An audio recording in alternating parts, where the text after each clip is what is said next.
Assalamualaikum warahmatullahi wabarakatuh.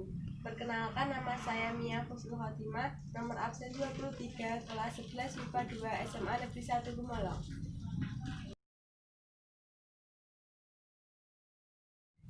Di sini saya akan memberikan sinopsis novel yang berjudul Azab dan Sengsara karya Merari Siregar. Di kota Siporok, hiduplah seorang bangsawan kaya raya yang memiliki seorang anak laki-laki dan seorang perempuan. Anaknya yang laki-laki bernama Sultan Baringin. Dia sangat dimanja oleh ibunya. Semua keinginannya selalu dituruti oleh ibunya. Begitupun dengan kesalahannya yang selalu dibela ibunya.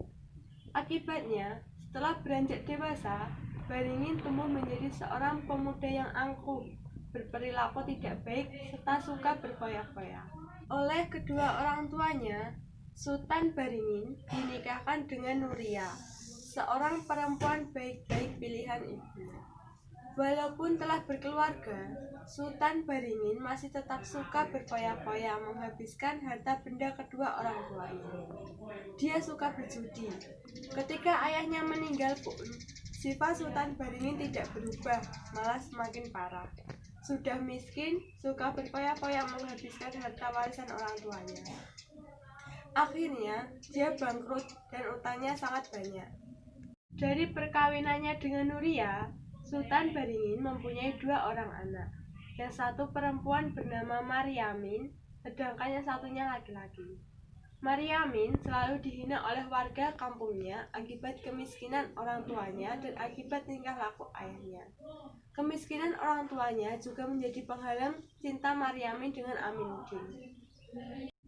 Aminuddin adalah anak baginda di atas, yaitu seorang bangsawan kaya raya yang sangat disegani di daerah Siporok.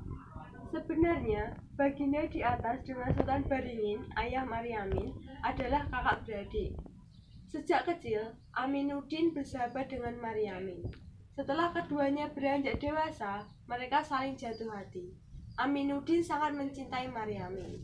Dia berjanji untuk melamar Maryamin bila telah mendapatkan pekerjaan. Keadaan Maryamin yang miskin tidak menjadi masalah bagi Aminuddin. Aminuddin memberitahukan niatnya untuk menikahi Maryamin kepada kedua orang tuanya. Ibunya tidak merasa keberatan dengan niat Aminuddin. Dia benar-benar mengenal pula keluarganya. Keluarga Maryamin masih keluarga mereka juga sebab ayah Maryamin dan Aminuddin adalah kakak beradik. Selain itu, dia juga merasa iba terhadap keluarga Maryamin yang miskin. Bila menikah dengan anaknya, dia berharap agar keadaan ekonomi Maryamin bisa menjadi lebih baik lagi. Ayah Aminuddin, baginda di atas, tidak setuju dengan niat anaknya menikahi Maryamin. Jika pernikahan itu terjadi, dia merasa malu sebab dia merupakan keluarga terpandang dan kaya raya. Sedangkan keluarga Maryamin hanya keluarga miskin. Namun, ketidaksetujuan tersebut tidak diperlihatkan kepada istri dan anaknya. Baginda di atas berusaha menggagalkan pernikahan anaknya dengan cara halus. Ia mengajak istrinya menemui seorang peramal.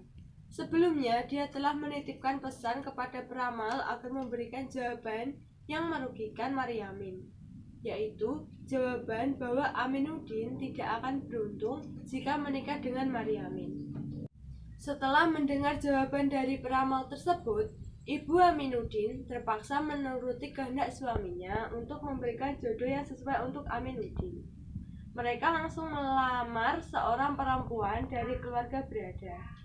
Oleh karena Aminuddin sedang berada di Medan mencari pekerjaan, baginda di atas mengirim telegram yang isinya meminta Aminuddin menjemput calon istri dan keluarganya di stasiun kereta api Medan. Setelah menerima telegram tersebut, Aminuddin merasa sangat gembira. Dalam hatinya telah terbayang wajah Maryamin. Ia mengira bahwa calon istrinya adalah Maryamin. Namun, setelah mengetahui bahwa calon istrinya itu bukanlah Maryamin, hatinya menjadi sangat hancur.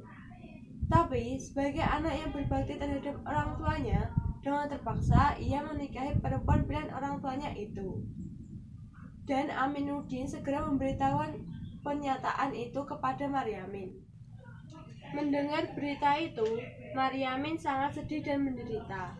Dia langsung pingsan tak sadarkan diri. Tak lama kemudian dia pun jatuh sakit. Setahun setelah kejadian itu, Maryamin dan ibunya terpaksa menerima lamaran Kasibun, seorang kerani di Medan. Pada waktu itu, Kasibun mengaku belum mempunyai istri. Maryamin pun akhirnya diboyong ke Medan. Sesampainya di Medan, terbuktilah siapa sebenarnya Kasibun. Dia hanyalah seorang lelaki hidung belang. Sebenarnya, sebelum menikah dengan Maryamin, dia telah mempunyai istri yang dia ceraikan karena hendak menikahi Maryamin. Hati Maryamin sangat terpukul mengetahui kenyataan tersebut. Namun, sebagai istri yang taat beragama, walaupun dia membenci dan tidak mencintai suaminya, dia tetap berbakti kepada suaminya.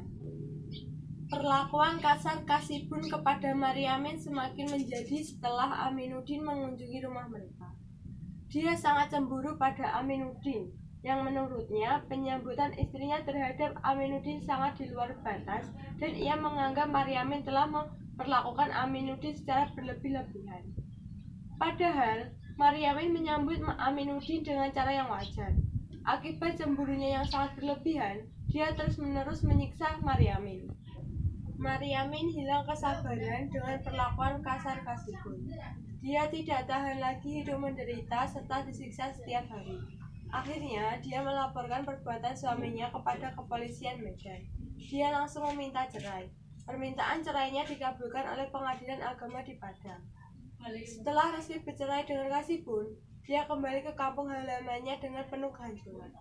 Hancurlah jiwa dan raganya. Kesengsaraan dan penderitaan secara batin maupun fisiknya terus menderita dirinya dari kecil hingga dia meninggal dunia. Sungguh tragis nasibnya. Demikianlah sinopsis novel Azab dan Sengsara. Sekian yang dapat saya sampaikan. Wassalamualaikum warahmatullahi wabarakatuh.